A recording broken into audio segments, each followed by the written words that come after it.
All right, and we are rolling. How's it going, folks? Hope we're all having a wonderful day as always. Today's date is Wednesday, January 18th of 2023, and today we will be looking at the S&P 500.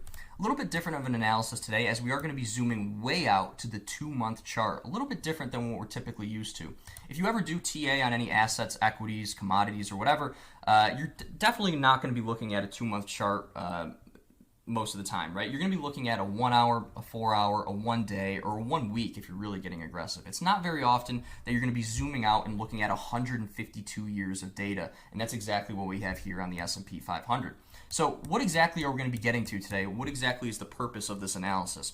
Well, the purpose of this analysis is to show us the current state of the market and perhaps what we can expect as we move into the future, the distant future, right? What is the next 5 to 10 to 20 years going to hold for the market as we move forward in time, right? I think it's really important that people talk about these things. I know time takes a while to pass, right? But I know we just mentioned it the other day, right? I couldn't believe how, we were celebrating the new decade of 2020. We snap our fingers and boom, here we are in 2023 already. So time is moving very, very quickly. And I think for that reason, it's only right that we look at these higher time frame charts to speculate where we could be in, the distant future. So without further ado, let's hop into the analysis. So starting off, I should just explain the difference between a secular bull and a secular bear market, right? Whenever I say these terms, secular bull or secular bear market, it just means a long time frame trend, right? A very, very long time frame trend. So a secular bull market would be, when the market trends upwards for a very long period of time, right? Many, many years. And you guessed it, the exact opposite of that would be a secular bear market, right? Where the market trends downwards for many, many years. And when we zoom out and look at the market in its entirety,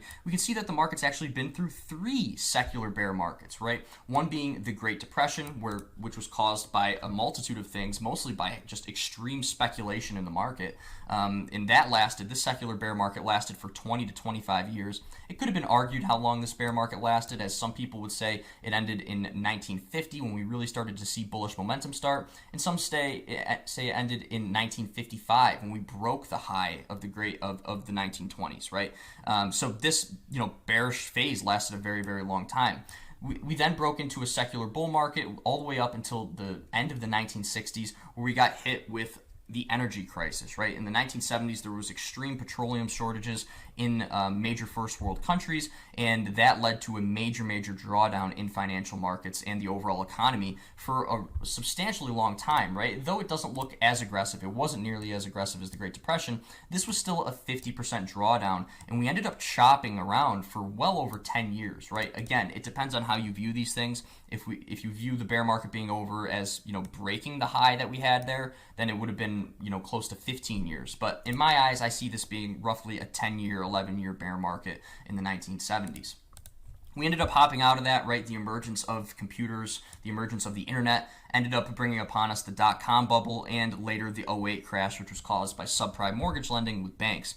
You can see that there is a common trend here. The secular bear markets are getting shorter over time. We started off, right, in the 1920s, 30s with a 20 to 25 year bear market. The energy crisis gave us a 10 to 15 year bear market, and the dot-com bubble and the '08 crash gave us roughly a 9 to 10 year bear market.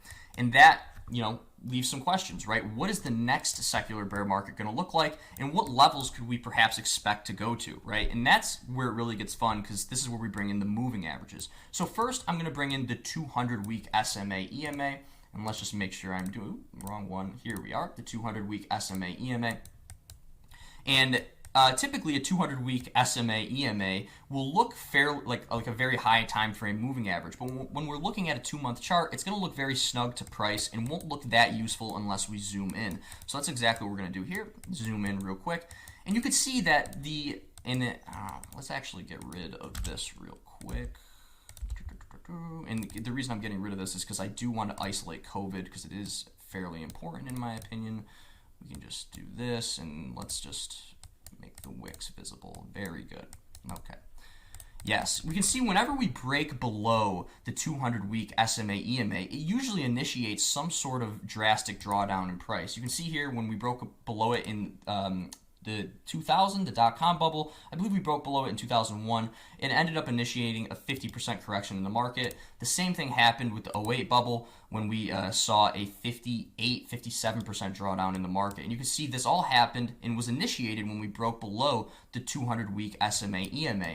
You can see the same thing could be said for the 1970s energy crisis, right? The moment we confidently started breaking below and chopping up the 200-week SMA EMA, it really just kind of told investors that we were in a very choppy zone of the market and probably weren't going to see any substantial returns in the oncoming future, right? We just chopped around. We stayed below the 200-week for quite some time, and we were unable to hold above it like we would be in a secular bull market. You can see here, right, after the Great Depression, secular bear market, we ended up bouncing and holding the 200-week SMA EMA as our support all the way up until the 1970s. So for many decades, 2 decades, we were holding the 200-week SMA EMA as support in the secular bull market. The same thing happened after the 1970s, right? From 1980 all the way up to our dot-com bubble, we held the 200-week SMA EMA as support very, very strong, right? Very confidently we held that level.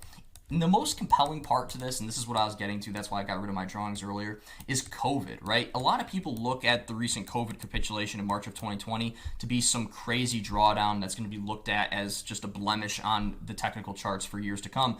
But as a matter of fact, it's not even a blip on the radar. I mean, we didn't even close a 2-month candle below our 200-week SMA EMA and have sustained this secular bull phase for quite some time. You can see here, we have not broken below it yet, right? And this is COVID right here, this 2-month chart. So it was rather brief in nature, right? It was nothing like what we experienced in the past when it comes to, the 1970s, the Great Depression, or the dot-com bubble, or the '08 crash, right? COVID was much more brief than all of those things. So I'm just going to go back, and you probably hear me clicking a bunch to get back my drawings here. Beautiful. And let's zoom back out. So we know the significance of the 200-week SMA EMA. And you guys can go apply these moving averages onto your charts as well, the 200-week SMA EMA, right? But the other thing I want to bring to light is the 202-month SMA EMA. I know I'm probably getting a little complex, but you'll see where I'm going with this. And if we apply this moving average here, you can see that this has really been the generational buying opportunity for the stock market over the past, really over its lifespan. We did chop up the 202-month SMA EMA during the Great Depression, but that's just because there wasn't that much data to work off of. Once we got into our more modern economy, you can see some pretty amazing things happen. And I will delete this just to get rid of this to visualize it more properly. Right here, yes. During the 1970s, we found our bottom perfectly. We pinpointed off of this moving average band and bounced and continued into our secular bull market. So buying off of the 202-month SMA EMA was the optimal buying opportunity in the 1970s drawdown. Fast forward to the dot-com bubble, the '08 crash.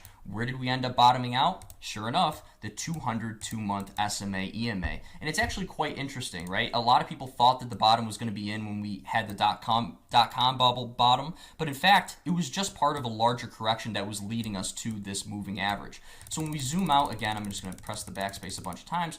When we zoom back out to our chart here, we can see that we do have a relationship with this moving average, and at some point in time, we're likely going to come back down to visit it, right? It's just a matter of when. So all in all, we can see here that we are still, in fact, in a secular bull market. COVID did not affect this at all, at least yet, and we have not really seen any blood in the market when it comes to a super hyper macro stance like we've seen in the past. And when that opportunity does come along to buy at the 202-month SMA EMA again, that's going to be the generational buying opportunity of a lifetime, not anything that we've seen yet, right? So the last one was in '09. Might not see another one for another 10 years, maybe even 20 years. It's very difficult to say, but I know whenever I see price down at the 202-month SMA EMA, I'm going to be aggressively buying and putting myself into the market, as that's been the winning strategy looking back in the past. So pretty interesting stuff here, our relationships with the moving averages over time, right? I mean, if we do end up breaking below the 200-week SMA EMA, it could insist that we're going to be, heading into some sort of secular bear market, and ultimately, heading back down to this blue moving average here, which is the 202-month SMA EMA. I know it's a mouthful, but I think you get the point. So we're going to see what we do moving into the future if we hold the 200 week, right? Again, this white moving average is going to be the thing that we keep an eye on the most moving forward. But if we break below that, we're going to be getting some more information. So we are definitely still in a secular bull market. If things change, if we start to break below that, I will be the first one to let you guys know. But yeah, super, super cool what you can find out when you zoom out and take a look at higher time frame charts. Cool. Also, last thing, definitely check out OBR Investing. That's where you're going to find me and all another, a plethora of really smart people throughout the day. If you ever have any questions or you want to have discussions relating to stocks, TA, equities, commodities, assets, in general, anything, even real estate, come by OBR Investing and trade with passion. So catch you guys there. See ya.